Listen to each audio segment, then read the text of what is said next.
Excellent VW bus. I think it's probably a VabGON. I've driven in '84 and it's a fascinating car to drive because if you look at it, the steering wheel and the steering geometry is ahead of the front wheels.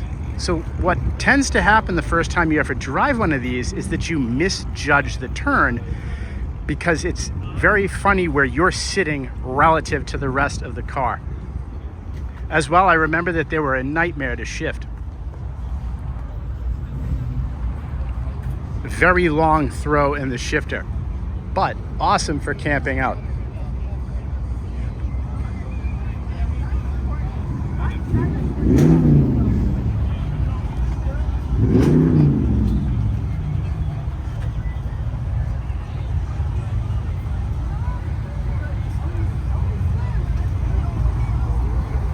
Oh, and here is the engine.